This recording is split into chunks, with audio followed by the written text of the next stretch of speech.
Hello ladies and gentlemen, my name's Shadow Wraith and today I'm going to be going over Warhammer 40k 9th edition Death Guard, point changes and the FAQ that they released. So it's a really simple one and it's only just been released literally I think today or yesterday. It came out yesterday or the day before, the 13th it came out, so depending on when you're watching this video. And I just wanted to cover it really quickly because, you know, Death Guard are my boys. And it's looking okay. I'm happy with the Psychic Awakening, everything we got from there. But some of the point changes are a bit confusing. But we'll go over the updates and things like that first.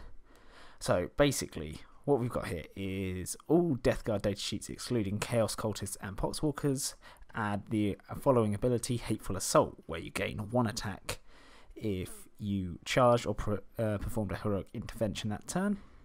The Demon Prince of Nurgle gets a War Gear option, but change the first bullet point to read, this model may either take a Plague Spear or replace its Hellforged sword with a Demonic Axe or a second set of Malefic Talons. He also gains the Psychic keyword. And Nurgling's ability, Mischief Makers, changes his ability to read, when you set up a unit of Nurglings during the deployment, they can either be set up in the deployment zone or anywhere on the battlefield that is more than 9 inches from the enemy deployment zone and any enemy models. Okay, cool. Nothing major there. Possess, you just move the demon word from the faction to the keywords line.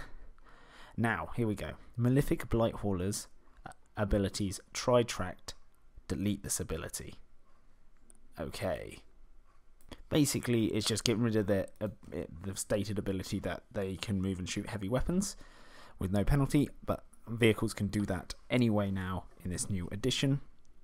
And Chaos Land Raiders are losing Demonic Machine Spirit because of the same reason. They can move and shoot heavy weapons with no penalty anyway. We've got Inexorable Advance. Basically, you're just changing it to say if your army is Battleforged, all infantry and Hellbrute units in Death Guard detachments gain this ability, so to move and shoot and fire heavy weapons with no penalty again.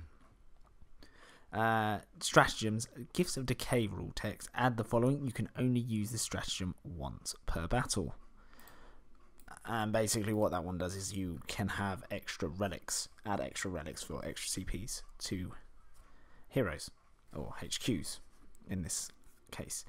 Then we've got the stratagem Kill Shot, and it wants you to change sentence to add 1 to the wound rolls and damage rolls for all predator attacks that target monsters or vehicles this phase. Previously it was you can use the stratagem in your shooting phase if a Death Guard Chaos Predator is within 6 inches of 2 other friendly Death Guard Chaos Predators. If you do so, add 1 to the wound and damage rolls for all the Predator's attacks that target monster or vehicles this phase. Spot the difference. Then we've got Stratagems again. Chaos Boon. Spawndom. Change the third sentence to the following. If you do so, set up the spawn 6 inches from the character and more than engagement range from any enemy model before removing them as a casualty. Okay, so it's just adding the engagement range in there. Relics of Decay, Fagaris Helm. You change this ability to read, increase the range of the bearer's aura ability, e.g. Arch Contaminator, Nurgle's Gift, and Toxin of Misery by 3 inches. Cool, pretty much the same what it did before, just clearing it up. And then add the following entry. Demon Prince of Nurgle with wings, for 185 points. Okay, and the rest of the FAQ is basically people asking questions.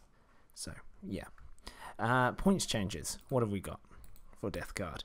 Well, we've got the Demon Prince of Wing, who I've just mentioned, has gone up by 35 points, which is fair enough.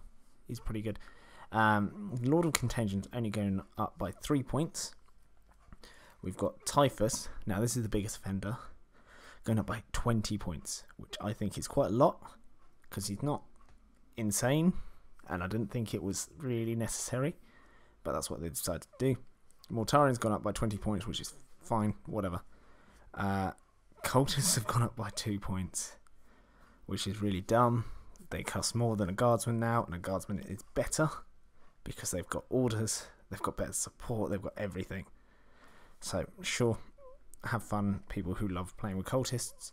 Plague Marines have gone up by 2 points, which is not too bad. Poxwalkers have gone up by 2 points, which is hurts me a little bit because I like them being nice and cheap, but what can you do? I like Poxwalkers. If I want to use them, I've got to pay the extra points. Blightlord Terminators have gone up by 2 points as well.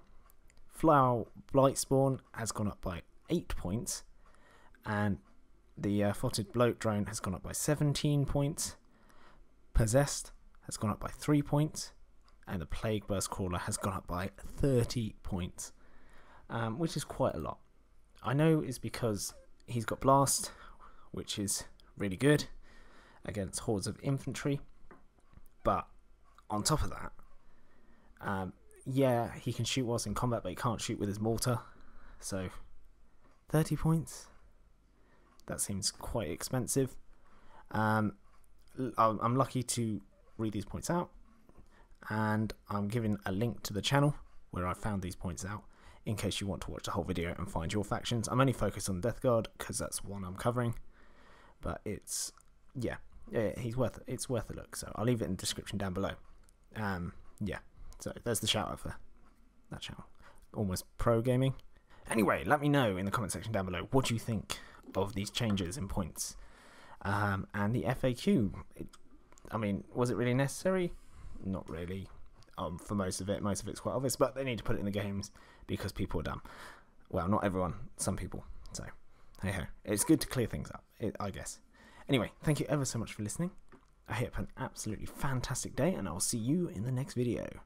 Goodbye.